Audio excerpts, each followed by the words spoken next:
Alan Bowman isn't a very good quarterback, but does he have extra motivation when facing the Baylor Bears this week? Let's find out on Locked On Baylor.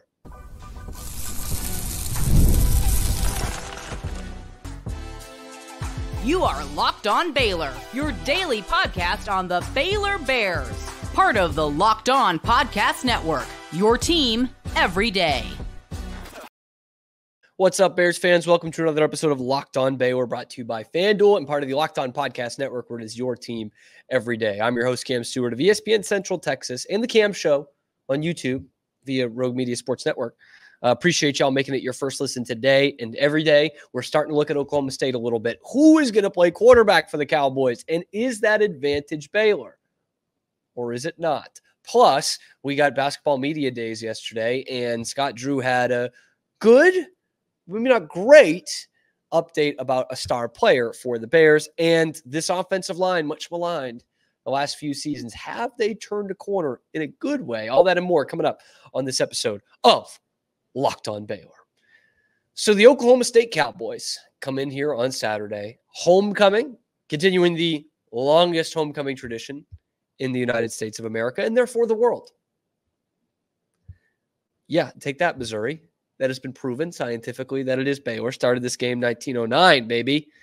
And at the beginning of the season, this looked like not a great matchup for homecoming.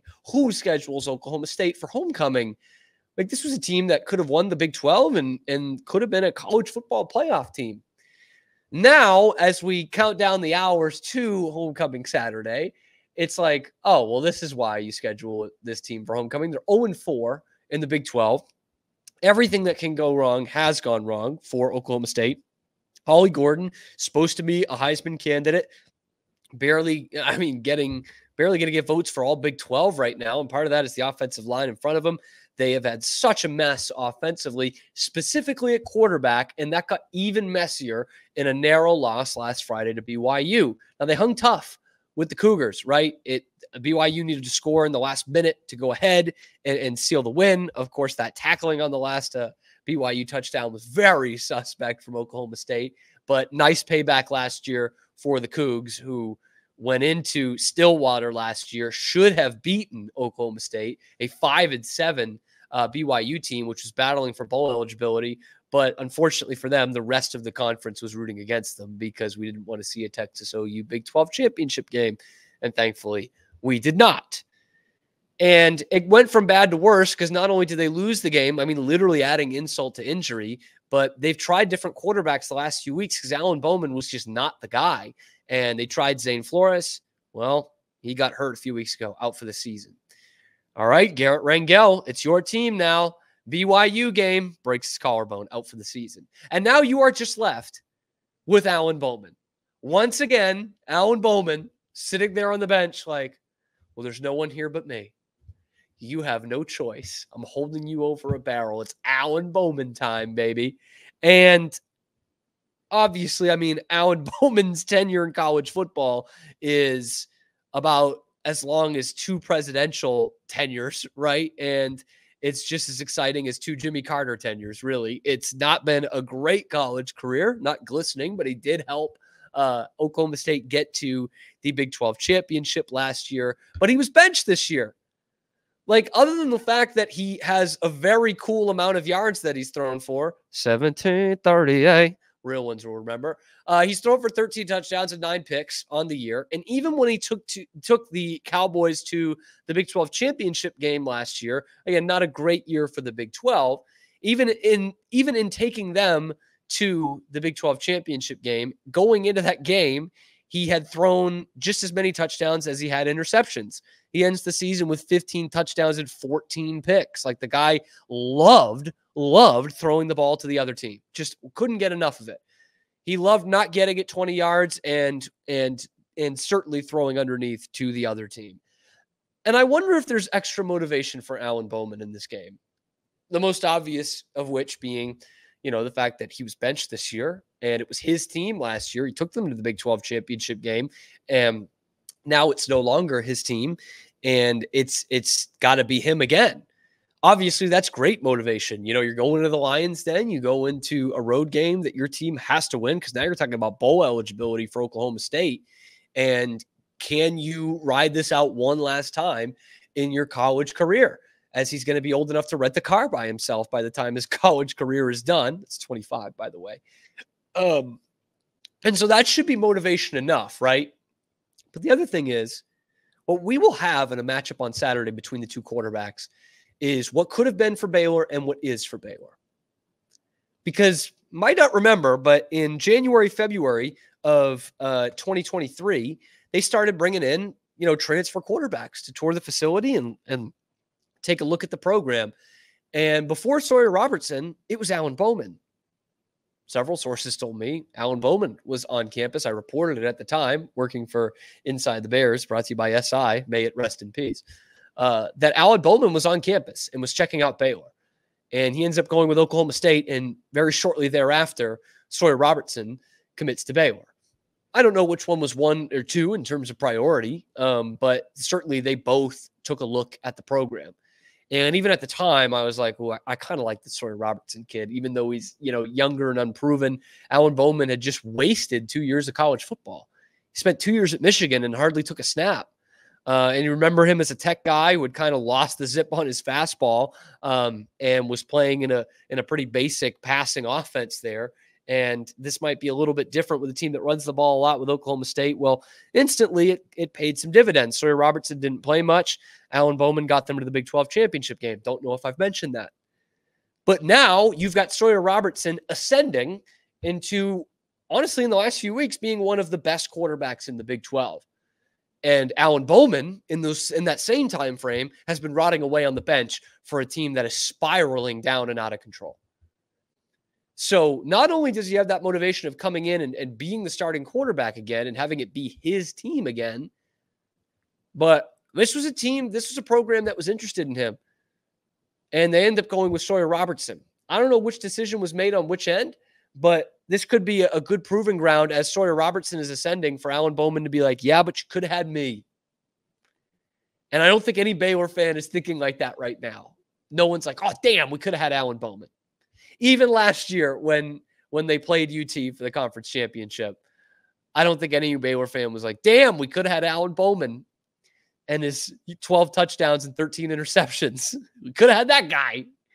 But here he comes. He has kind of a pea shooter for an arm versus Sawyer Robertson chucking that thing downfield. And again, nothing has been going right for this Oklahoma State offense this year. We're going to talk about it with Cody Stovall tomorrow in the crossover episode. But, I mean, people have wanted Casey Dunn fired, some for years now, but specifically this year, the Oklahoma State OC. And they have been just dreadful. I mean, you remember that Utah game? Like, they were knocked on their butt. And really, the BYU game is the only time they have shown, like, serious potential on offense. And by that, I mean scoring 35 points in that game. And it's been a bad offensive line. It really has not helped for Ollie Gordon, who again was supposed to be a Heisman candidate.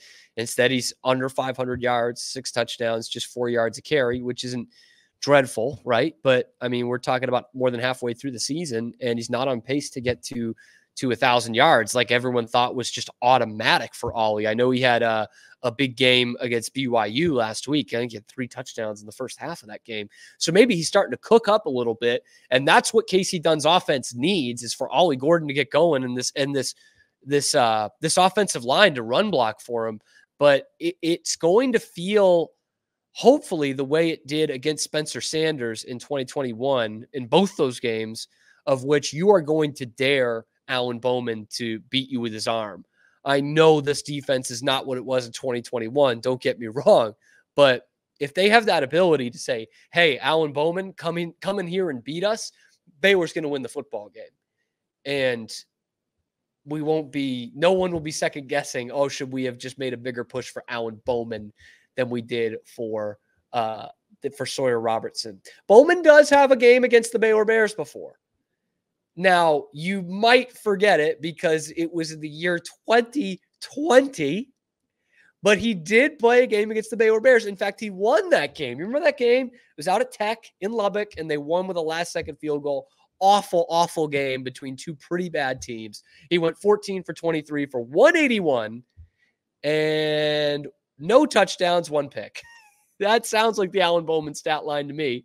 He's completing less than 60% of his passes this year, but he does have a perfect 1-0 record against the Baylor Bears in his career. How about that? Can he make it 2-0? I think quarterback matchup definitely favors Baylor this year. And where they will definitely be favored against Oklahoma State this year is on the basketball court. We had media days yesterday, and an interesting update on one of Baylor's star players. We'll give you the good and bad of it coming up next on Locked On Baylor. But first, I got to tell you about FanDuel, and I'm telling it to you, the NFL fan. All right, you want a big return early in this year? You can get it on FanDuel, America's #1 sports book. When you get a hunch in the middle of the game, you can check out the latest stats, you can view live play-by-play, and so much more to keep you connected on the same page where you place your bets. You'll get started with $200 in bonus bets guaranteed when you place your first $5 bet. Again, $200 in bonus bets guaranteed when you place your first $5 bet at FanDuel.com. Once again, that's FanDuel.com. FanDuel, America's #1 sports book. Basketball season is so close now. So close we can taste it.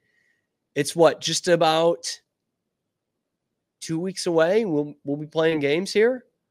I think that's correct. Right? November 4th. Yeah, so it'll be a week from... Am I getting this right? Be a week from Monday. Yeah, November 4th. I don't know why I'm overthinking that so much. A week from Monday, they will take on the Gonzaga Bulldogs up in Spokane, game 1 of the season, right after Monday Night Football. It's going to be a late game, and therefore a late recording of Locked On Baylor, which I'm not looking forward to, but I am looking forward to college basketball season, and specifically for the Baylor Bears. There's so many things we have talked about, right? The freshman coming in, VJ Edgecombe, could be the best freshman Baylor's ever had. He could be the highest draft pick Baylor's ever had. He's getting that kind of buzz right away. And by the way, he was up at the podium in media days too. And boy, is he just a well-spoken young man. Like, this guy seems like it's going to be very tough to phase him, even in this great conference that they're in. But we talk about him. We talk about Rob Wright. We talk about Jason Asamoah as the 3 freshmen. Of course, the big transfers. Jalen Celestine, of course, is who I'm talking about. Okay, more realistically, Jeremy Roach and Norchad Omier. And how this team is reloading and retooling after losing 4 of their 5 starters, and why they are still a top 10 team. There's so much to be excited about for this Baylor team. And they don't return a lot. They have plenty of experience coming in, like Roach and like Omier, and plenty of talent with the freshmen as well, but they don't return a lot. Josh Ojamwuna, Jaden Nunn, and this guy that Scott Drew talked about, Langston Love, who has obviously missed time each of the last 3 years, including a whole season with the torn ACL in the 21-22 season. He comes back after ankle surgery, which he didn't get cleared till like last week. And here's what Scott Drew had to say about the availability of Langston Love and when they expect him to be at full speed.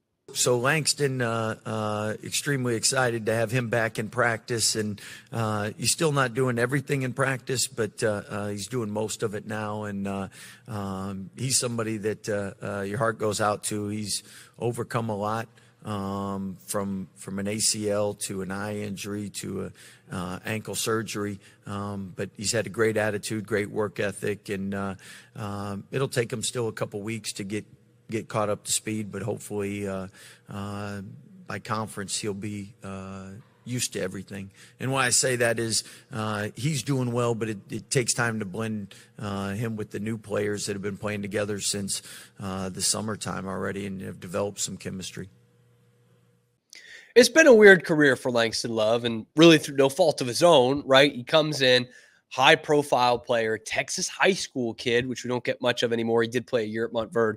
And he comes in scoring all kinds of points in high school, and it's very exciting. He and LJ Cryer, kind of similar high school careers in terms of just lighting up the scoreboard. He comes in, year 1, tears his ACL, secret scrimmage.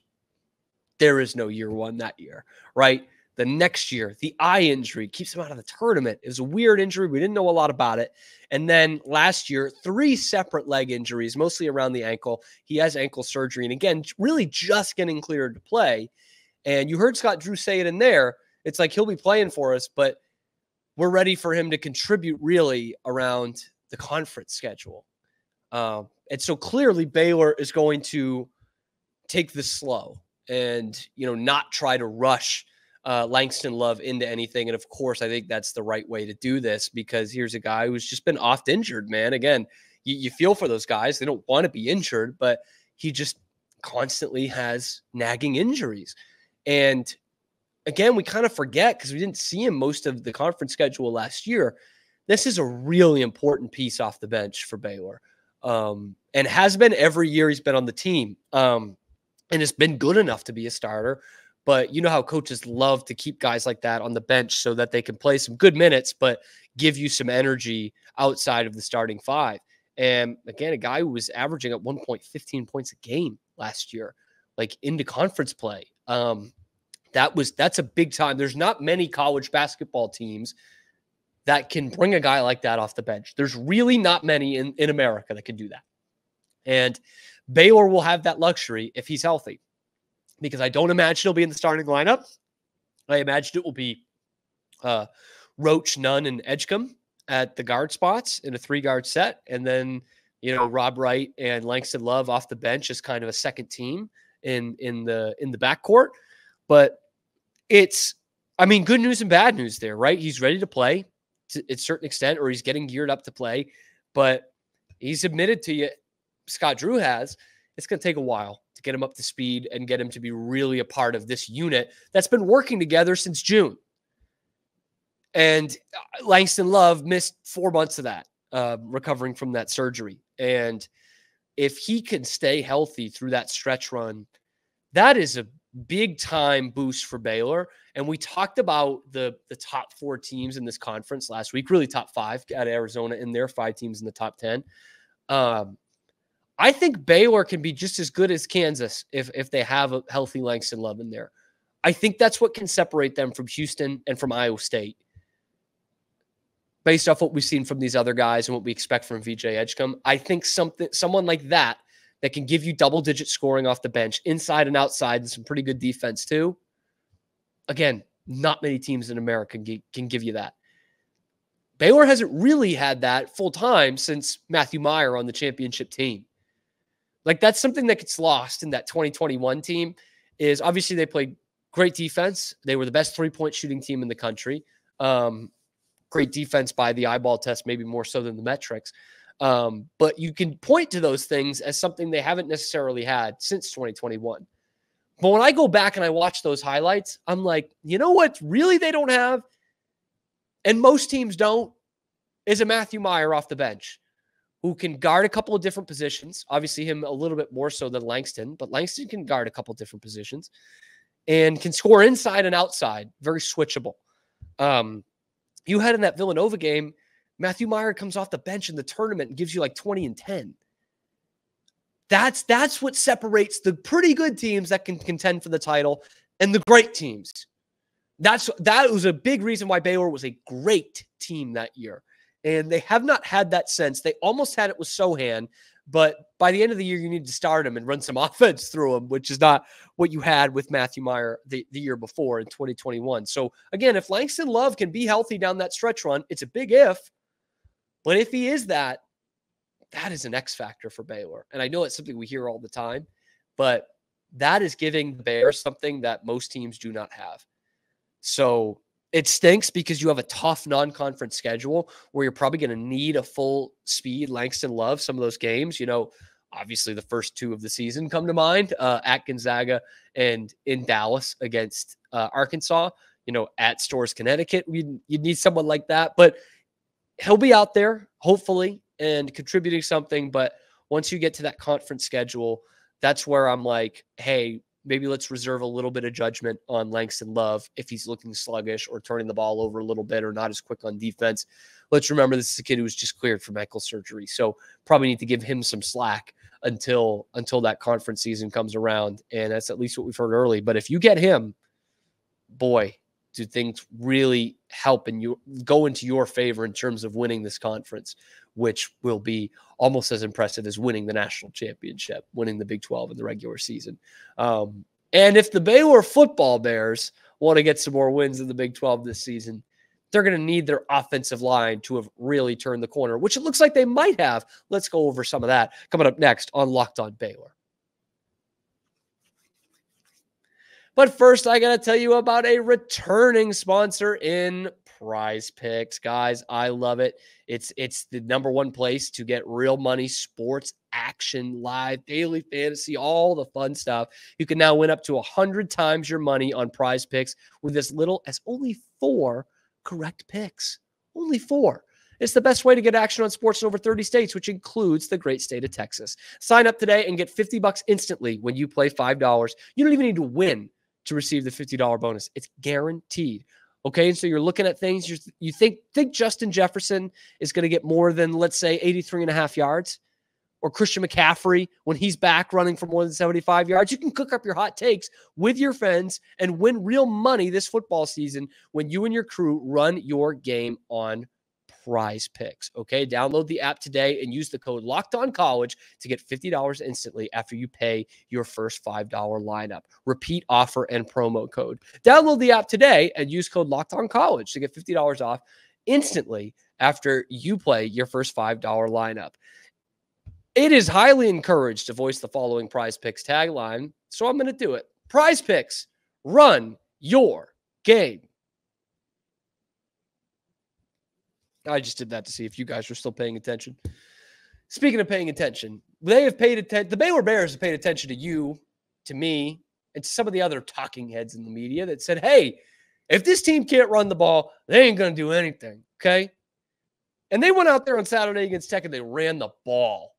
They really ran the ball like men and rushed for 255 yards on the ground. 116 of them come from Bryson Washington, another big-time game for him. Again, the only Baylor Bear to have a 100-yard rushing game this year. He's done it twice. And maybe even more importantly, it's the second straight week that Sawyer Robertson goes home and doesn't even need to do the laundry on his jersey. Second straight week, second straight game that they have not allowed a quarterback sack. Sawyer Robertson has not been sacked in 3 weeks. Think about that for a minute, will you, please? In fact, I believe that means he has not been sacked in the month of October. It ain't spooky season around the pocket, man, because this Baylor offensive line has stepped up. They've stepped up. Credit where credit's due, because it has not been that way. It wasn't the first part of the season, and it wasn't at all last season, and you can start to see it dip a little bit in 2022 when they went on that losing streak. Pass protection was not there, and they struggled to run the ball towards the end of that season. Look at the Air Force game. When you knew you needed to run the ball, they couldn't do it.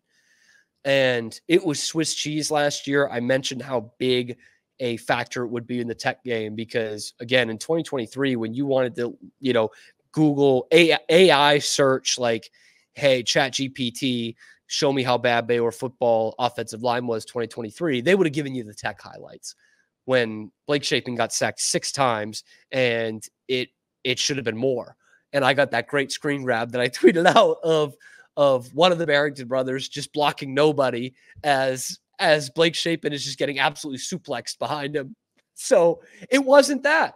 They didn't give up a sack and they rushed for over 250 yards. I'm not saying you need to be perfect in protection the rest of the year, but you can't take a step back here. You can't take a step back. That is really, I mean, obviously the whole team needs to progress if they want to get to that 6-6 or maybe even 7-5, but it starts with the trenches. The pass rush has been meh the last couple of weeks. It's not like they have been lighting things up either. In fact, in that game against Iowa State, there were no sacks in the game because Baylor did not get one either. They only got 2 in this game against Texas Tech after like this real coming out party against Colorado. And now we're beginning to learn that, yeah, maybe it just was the fact that Colorado's offensive line stinks. But right now, yours doesn't. And Mason Miller's approach is working right now. It's a guy who came in, didn't watch any tape. He said, I don't want to. I'm bringing in a whole new thing for these guys. So I'm not even going to watch tape. And after the first few weeks, we were like, man, maybe the guy should have watched some film, see what he had in these guys. But instead, now it's working. Now it is working. They are running the ball effectively, or did for one game. Again, against a bad Tech front. A bad Tech front. I don't want that to get twisted.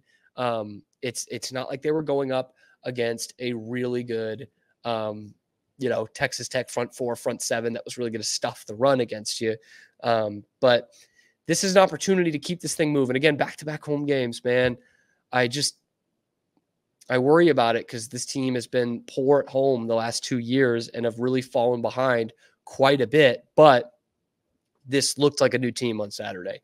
And that's the way I'm going to go with this. By the way, Oklahoma State, worst run defense in the conference. Let me say that again. Oklahoma State, worst run defense in the conference. And that, my friends, is putting it lightly, because the second worst in this category in the Big 12, weirdly, is Iowa State, which was a very good defense coming in to start the year, and it's still a pretty solid defense. They give up 5 yards a carry, and they give up 170 rushing yards a game. Oklahoma State is one rung behind them, and they give up 67 more yards a game than Iowa State does. 67 more yards a game. Whoa. That's no bueno. That's not a great team right there in terms of stopping the run. And they also don't sack a lot either. They're 10th in the conference in sacks, 4. They've got 12 in 7 games. To give you perspective, Baylor's just been okay in that category. They're still 3 spots higher, and they've got 14. So this is someone that you should be able to win in the trenches against. That's all I'm saying. And if Baylor does that, they're going to be on their way to another homecoming victory. And hopefully shades of that great 2018 game, homecoming against Oklahoma State. If you're too young, look it up. Denzel Mims. That's all I got to say. And all I got to say to you is thank you for making it your first listen today and every day. Get involved in the comment section below. What has been the biggest turnaround for Baylor to gain some momentum out of the bye week and after this one win? And is there less momentum than I'm talking about? Please do let me know. And what do you think about Alan Bowman? Are you just licking your chops looking at Alan Bowman on the other side of this? Because I kind of am. I really am. It's been a bad offense this year for Oklahoma State, and you got to go back to the guy you benched in the first place, which was setting the foundation for this suck of an offense. I'm here for it. I really am. And about Langston Love and what you think about this basketball season coming up, drop that down in the comments below. Be sure to like and subscribe. Ring that notification bell to get notified every time we're dropping a video on YouTube or wherever you get your podcasts. We'll see you tomorrow on your favorite show where we're previewing Oklahoma State big time, and your favorite show is Locked On Baylor.